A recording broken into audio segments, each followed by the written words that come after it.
I'm definitely not projecting, you guys. I swear. Hello, all you beautiful constellations. It is Friday, the 19th, aka Falcon and Winter Soldier Day. So excited. It's like noon, but I kind of wanted to vlog. I don't know how long this vlog is going to be or when it's going to go up, but I don't have school today and I have a lot more time on my hands next week. So I don't know. I just kind of wanted to vlog because I know I'm going to get a lot of reading done for book club, and yeah, we'll just see how this goes. Let's get the show on the road. Actually, before we do that, I made a quesadilla for breakfast / lunch. My first meal. I didn't wake up until like 10, but I didn't eat for like a long while afterwards because I was reading fan fiction. Yeah, it was pretty good. It wasn't as good as the other ones that I've made. That was a disappointment. But that's okay. That's okay. Life has disappointments in it. At least I had a quesadilla, and I can be grateful that I had a quesadilla. So, yeah. Hopefully this will be a nice day and I'll get some reading done. I'm doing some laundry. I also want to get some art done because I'm doing like a draw this in your own style challenge thing. I never do those, but I thought the prompt was cute and hopefully I'll finish it on time. If not, then that's like hard work that went down the drain. That's okay. It's practice for drawing. I'm not that good of a drawer yet, so I just need to keep practicing and be patient with myself, and hopefully I'll get this done and it'll look cute, and yeah.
Okay, so I've been reading this book, The Fixer by Jennifer Lynn Barnes. This is our like book club pick of the month, and I'm really liking it so far.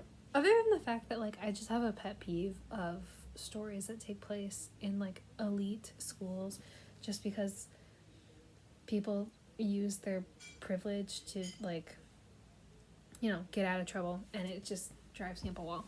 But other than that, it's really interesting. But I'm getting to a part.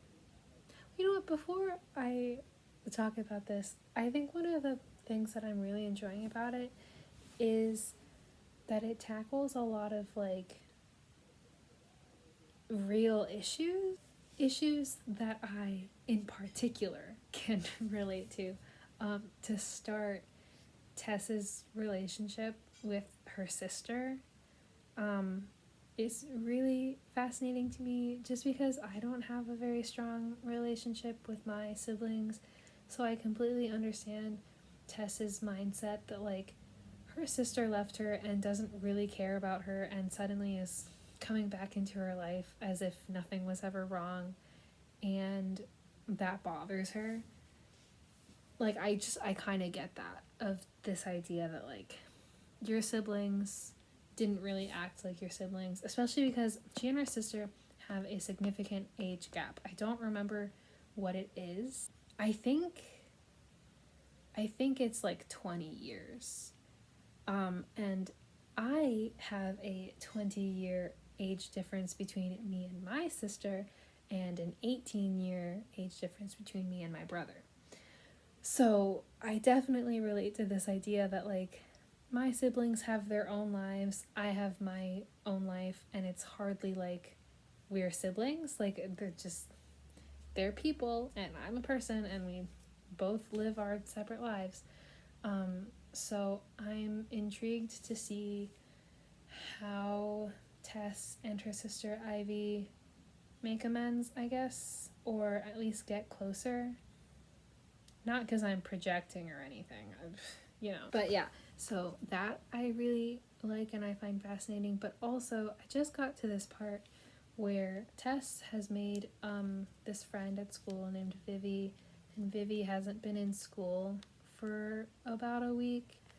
Vivi is talking about how she typically gets into arguments with her father, where her father yells at her and she starts crying, and then her father gets mad that she starts crying. I'm definitely not projecting, you guys. I swear. The part that is specific that I'm really glad that this story is talking about it is that so Vivi's explaining that that's how their arguments usually go, and that this one time her father hit her, and she has this personality trait of putting other people first and not really wanting to be a bother. And Tess even notices that like Vivi won't ask to sit with people that she's known all of her life at lunch because she doesn't want to be a bother. So it's hard for Vivi in this situation to reach out to someone and like get help because she feels alone and she doesn't, want to be a burden. And I just, like, I didn't finish reading the scene. I just kind of had to like sit and process for a moment because it hit a little too close to home. This idea of like, I'm struggling through something pretty intense, and I don't want to bother anyone with it. It was I'm just glad that this book like does that a lot. Like it's so much more than just rich kids at an elite school, which I enjoy. And I also really admire that Tess is so headstrong. Like within the first chapter, she has a Captain America moment where she's like, I don't like bullies. I don't like bullies. I don't care where they're from. I really admire how headstrong Tess is and how confident she is, and how confrontational she can be in not an aggressive way, but in a needed way. I just admire that that's how she thinks. She puts like justice first, and when she sees that there's a problem that needs to be addressed, she jumps right in and she tries to do what she can to fix it. not in like a meddling way, but in like, I notice that you need help and no one is helping you. So with your permission, I'm going to help you. And I think that is very cool how she does that without putting like her own health at stake. Like the difference between Tess and Vivi being that like Vivi puts other people before her own needs, but Tess like puts them on an equal basis, and Tess knows how to help people without like hurting herself, and I think that's really cool. And yeah, I can't wait to read. I have so much more of the story to go. So I'll keep you posted.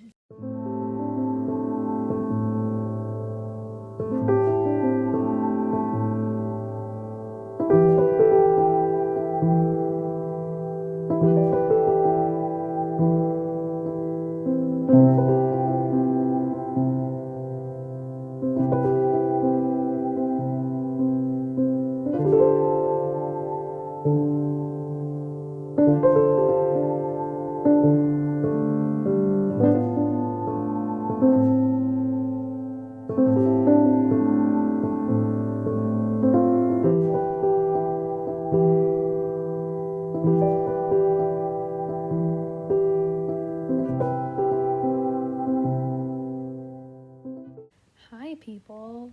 It's almost 2 p.m. on Saturday, the 20th. I have not done my hair or done my makeup. Neither did I do it yesterday, though. It's fine. Y'all don't care. It's okay. But I kind of wanted to talk about Falcon and Winter Soldier.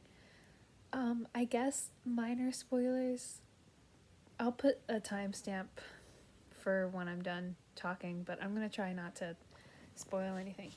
I just wanted to say that I really appreciate, I guess, I don't know why I didn't expect this, but I didn't expect them to start out with Bucky and Sam like on their own first before they like team up. I just really like that they're taking the time to develop them as characters separately and establish like their issues first, because I mean at the end of the day, like this is about them picking up the mantle, or I assume both of them. I know it's definitely Sam, but I assume both of them picking up the mantle of like Captain America, because I know Bucky does it in the comics at some point. But this is still at the end of the day about them and about like the people behind the symbol rather than just the symbol itself, because it's about the people that make up a nation and not just the nation's ideals. And I think that that's really cool. Yeah, I think it's really cool that they're being developed in their own needs and character growth, like personally. Especially, well, not especially, I think they both have like really interesting, like just watching Sam, now he and his sister are experiencing systemic racism, and that's why they can't get alone. And first of all, I know y'all are blaming Tony Stark for that, but listen, Tony Stark did what he could when he was alive, and like half of who used to be the Avengers like weren't the Avengers anymore after the Accords, and then they all like got dusted. So stop blaming Tony Stark. He did what he can. Blame the system, because that's why Sam can't get alone.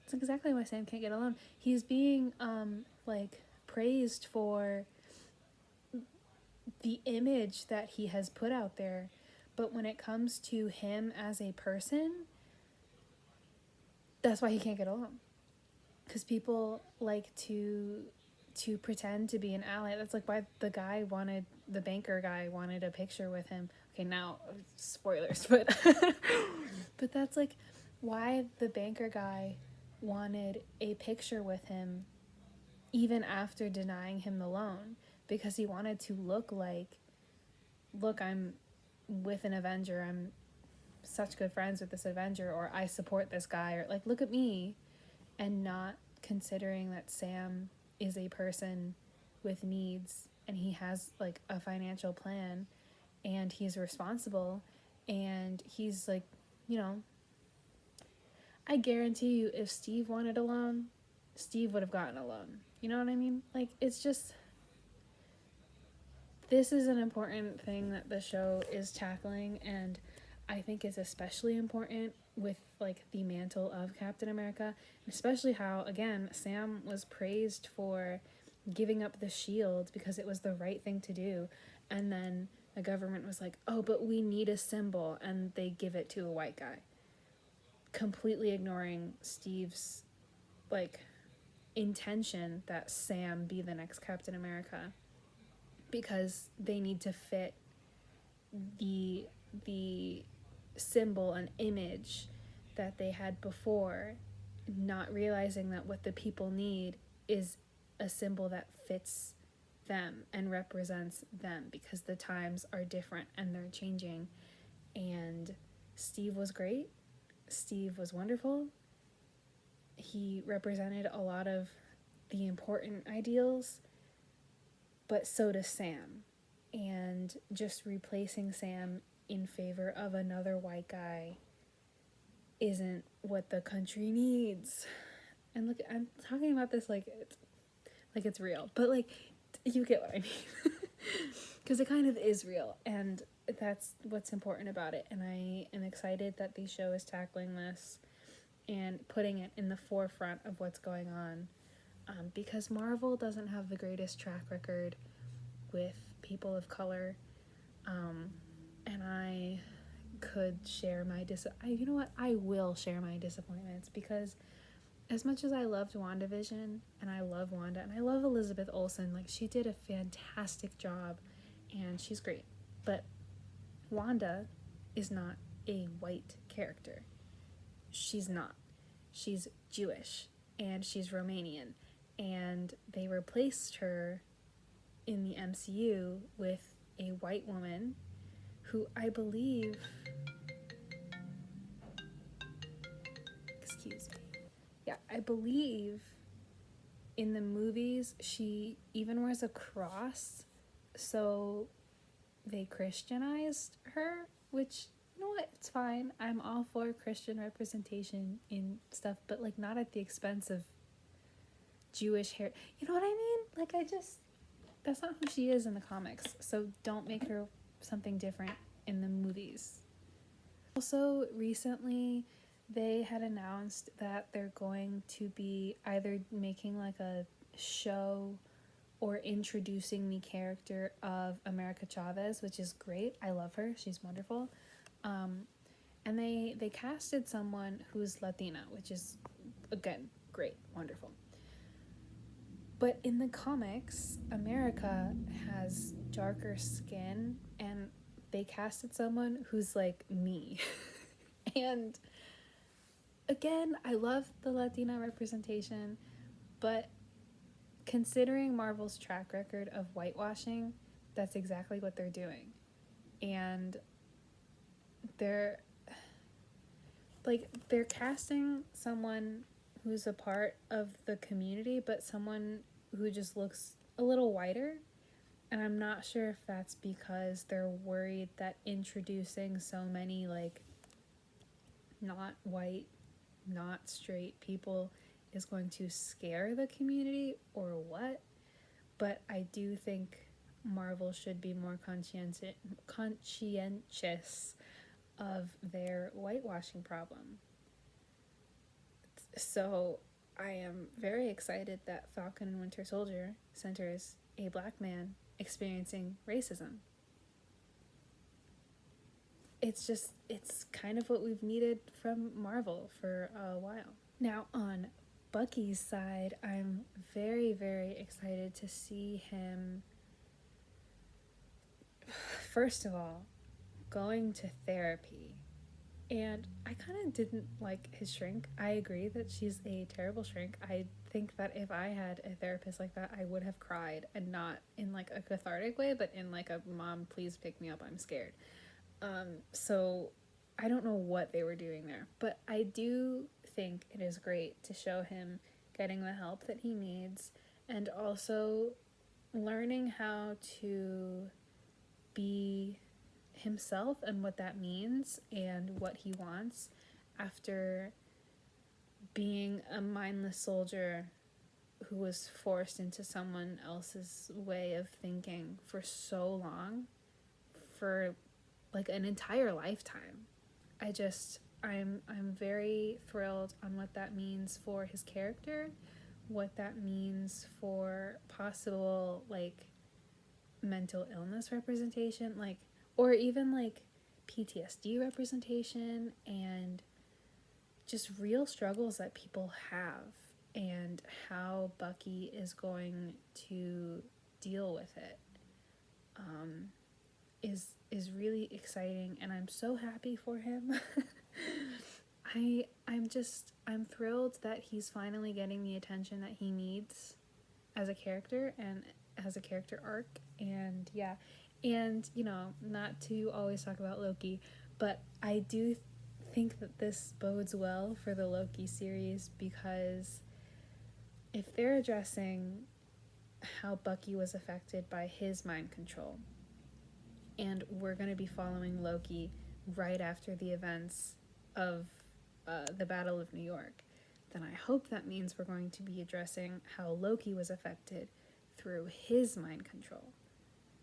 And I really just hope that we get to see the same attention given to Bucky right now to Loki. Like, I know that the show is supposed to be like a fun, like, time travel, whatever, sci-fi, great.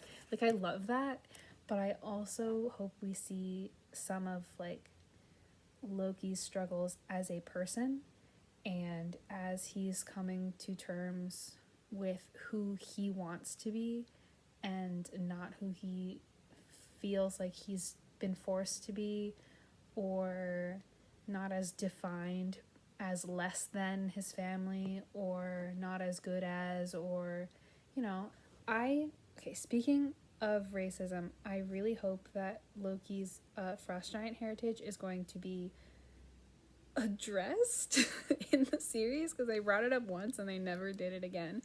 And I saw Darth Zarek on Instagram / TikTok. Anyway, amazing cosplayer.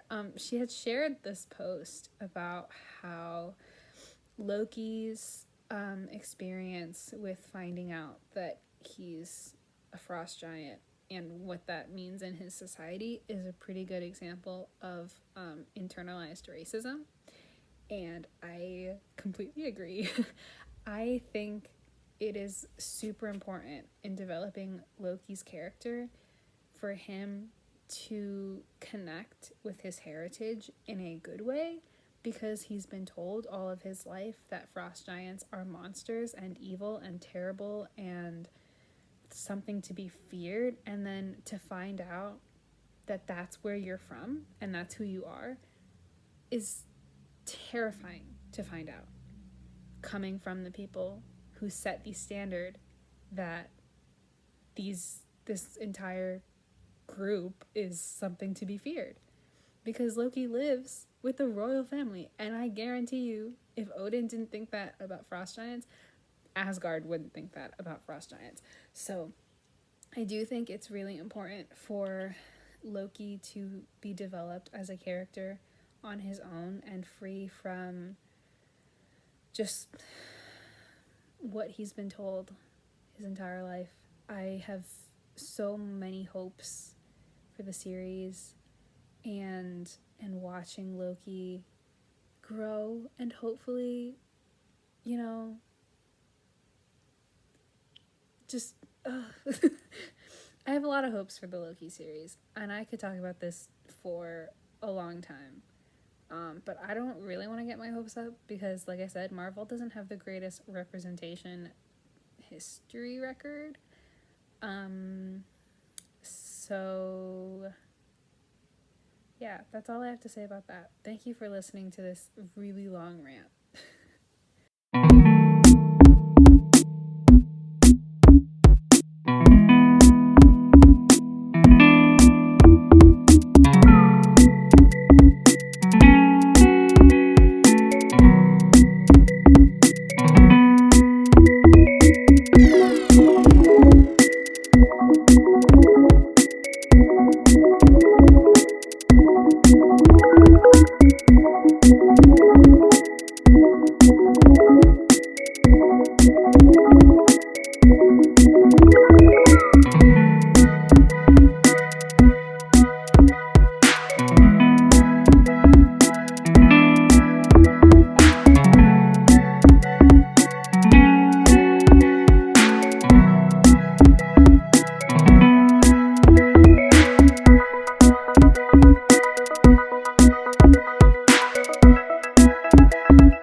book club about The Fixer.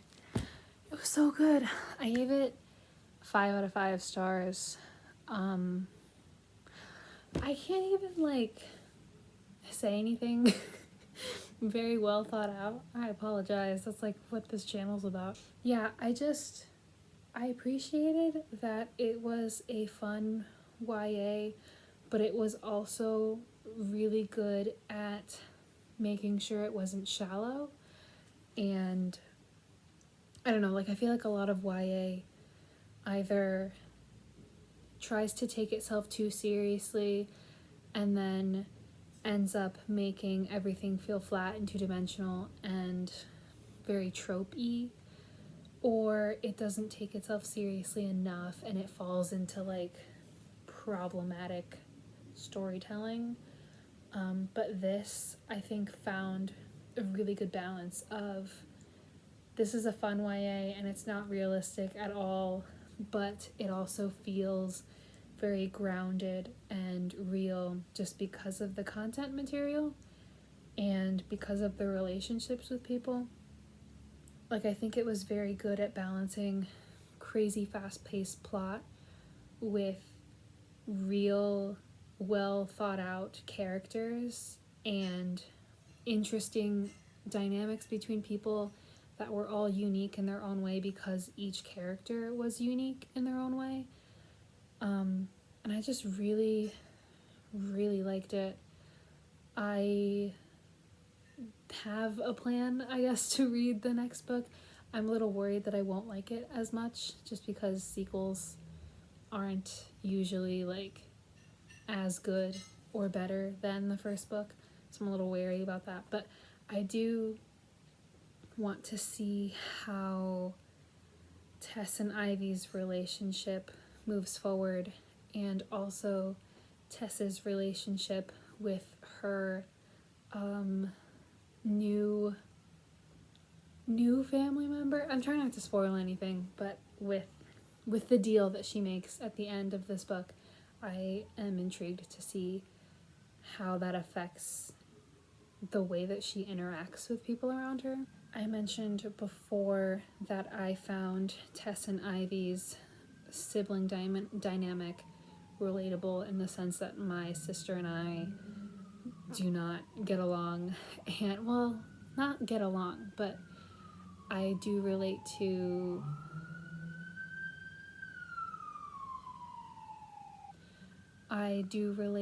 the feeling of being abandoned by a sibling, and it's not really acknowledged by that sibling. And I just really liked that not only did Ivy acknowledge it, but we started to understand why she did it.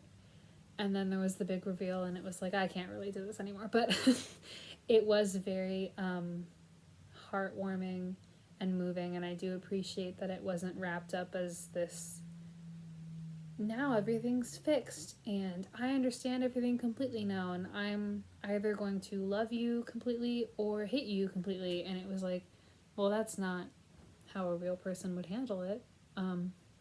So of course Tess still doesn't really know how she feels, but she, being a family and friend oriented person, that she values her relationships, is able to recognize, well, Ivy is my family, and that doesn't change whether or not I am okay with what she did. You know, like Tess is still deciding that she's going to choose to continue to, you know, fight for her relationship with Ivy, and vice versa, that Ivy's like willing to put in the work to move their relationship forward, but that they're not trying to push anything under the rug or be like, everything's fine now, because it's not, and that's not how relationships work. So I do like appreciate the way that every relationship in this book was handled, in the sense that just because something bad happens or just because I don't like you in this moment doesn't mean that we don't have a dynamic. And I just, there were a lot of things I really liked about this book. Highly recommend. It is a very good book. and it's a very fast read. I think I couldn't put it down. Like I would pick it up and I'd be like, oh, I have to go do something now, and I'd be really mad about that. So I'm very glad that this was the book that was chosen this month. And yeah, that's my update for now. Hi people. So I think I'm probably going to end the vlog here.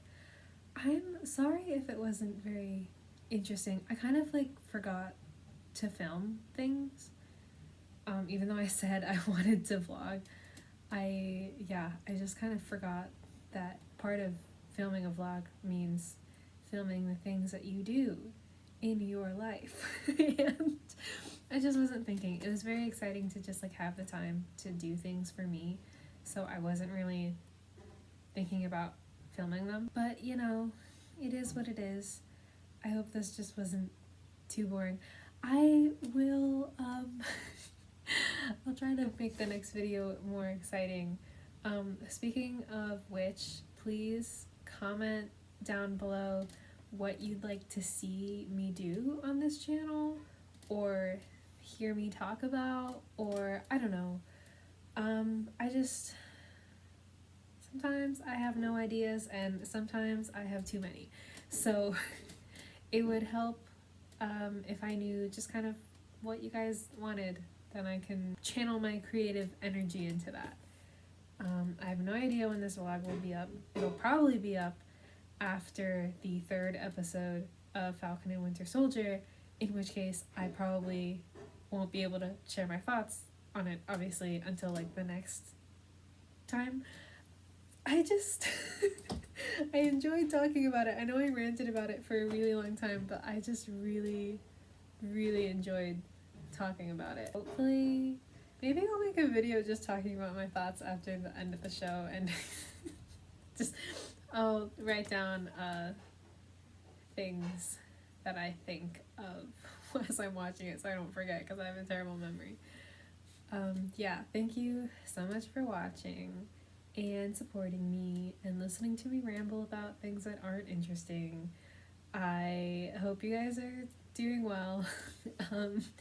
Dream big, stay kind, stay safe, and I will see you in the next video. Goodbye!